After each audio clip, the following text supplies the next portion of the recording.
This video is brought to you by Nebula. If you just glanced at the headlines, you'd probably assume that the rebels had captured all of Syria.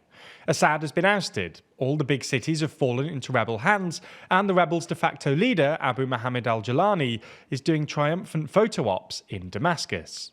However, while it's true that the rebels now control most of Syria's population, the rebels only control a bit over half of its territory, with most of the territory to the east of the Euphrates River still controlled by the Kurds. So in this video, we're going to take a look at the current division of power in Syria, the de facto Kurdish state in the northeast, and whether Syria could actually split into two countries.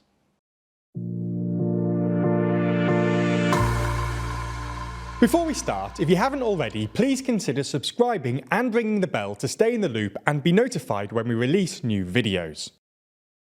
So, to understand this video, you need to know a bit about Syria's geography. While Syria is a pretty large country in terms of territory, roughly the same size as Great Britain, it's quite sparsely populated, with a population of just over 20 million people. As you can see by looking at a map of Syria's population density, most Syrians live along the western coast. This is where the rebel offensive took place. It started in the northwestern city of Aleppo and went down towards the southwestern city of Damascus, Syria's capital. Most of the remaining population live either along the Euphrates, which is where cities like Raqqa and Deir ez-Zor are situated, or in the northeast along the Khabur River, which is basically a tributary to the Euphrates. The main cities here are al-Hasaka and Qamishli, which sits on the Syria-Turkey border. While Syria's Sunni majority are relatively evenly spread throughout the country, Syria's minorities tend to be clustered in certain areas. The Alawites, for instance, which are the ethno-religious group that the Assads came from, are mostly concentrated in the coastal areas to the west of the Ansariya Mountains, around the port cities of Tartus and Latakia.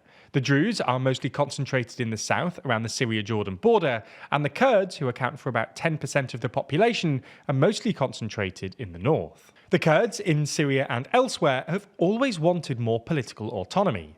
So, when the war broke out after the Arab Spring, they took their chance and quickly announced the creation of a new independent state in Syria's northeast, to the east of the Euphrates River. This state was technically named the Autonomous Administration of North and East Syria, but is more commonly known as Rojava. Rojava isn't a Kurdish state per se, and it's not even clear if Kurds constitute an outright majority in the territory, but it has pretty Kurdish vibes, both because its military wing, the Syrian Democratic Forces or SDF, is mostly led by Kurdish forces, and because the main political group in the region, the Democratic Union Party, is a Kurdish outfit. While Rojava has operated as a de facto independent state since about 2012, it hasn't been recognised by any other government or institution apart from the Catalan Parliament in 2021. Importantly though, the main political groups in Rojava insist they don't want to be independent.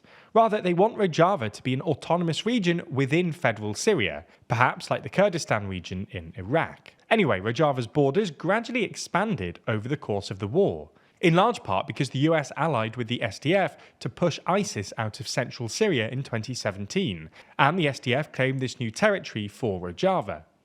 The SDF did lose some territory in 2019, when Turkey decided it needed to create a buffer zone between Rojava and Turkey in northern Syria. But for the past few years, the SDF have basically controlled all Syrian territory to the east of the Euphrates, plus a couple of cities to the west of it, including most notably Manbij and Deir ez-Zor. Anyway, before Assad's fall, no one was really talking about granting Rojava independence, both because Syria was divided into at least 4 mini-states, so redrawing its borders would have been chaotic, and because there was a sense that Assad could slowly but surely retake the country. However, with Assad gone and the rebels, led by HTS, apparently in control of the rest of Syria, what happens to Rojava is now very much an open question. As we see it, there are basically 3 possible outcomes here. The first is that the new rebel government tries to take over Rojava, unifying Syria by force. This is what Turkish President Recep Erdogan, the rebels' main international backer, will be pushing for. And since Assad's fall, Turkish proxies, namely the Syrian National Army, have already staged an unsuccessful offensive on SDF positions in Manbij, which has ended with a US-mediated ceasefire. For context, Erdogan really doesn't like the idea of an independent Kurdish state on its borders, both because it might stoke Kurdish separatist sentiment inside Turkey, which has been a long-standing point of tension in Turkish politics, and because it could act as a base for Kurdish terror groups operating inside Turkey. While Erdogan wanted Assad gone, squashing the Kurds was probably the main reason Erdogan supported the rebels in the first place, and he's already been lobbying the EU against considering Rojava's independence. Nonetheless, even if this is what Erdogan wants, an actual offensive on Rojava feels unlikely, both because it would undermine all of HTS's recent talks about protecting minority rights and probably restart Syria's civil war. The second, and perhaps the ideal outcome, would be that the new HTS-led government agree to a federal structure for Syria that grants Rojava sufficient autonomy so that it can be peacefully folded back into the rest of Syria. This feels possible at the moment, given how much HTS are talking about protecting the rights of ordinary Kurds, and the fact that, as the most recent SNA offensive demonstrated, it's not even clear that the rebels would be able to take Rojava. The third outcome, however, is that the new rebel government and Rojava can't agree on an acceptable federal structure, but the rebels accept that they can't take Rojava by force, and Rojava goes for independence. This wouldn't be totally surprising. While HTS are currently talking a good game about protecting minorities, they're still committed to Islamic law, which isn't obviously compatible with Rojava's democratic, secular constitution. Whether or not Rojava can become an actual state will depend largely on the international community, and whether other countries recognise its statehood. As a final thing, a lot here depends on Trump. There's an assumption that Trump will pull out the 900 or so remaining US troops in Syria, who have acted as a sort of security guarantee for the Kurds. This would leave the Kurds somewhat vulnerable, especially if they declared independence in Rojava.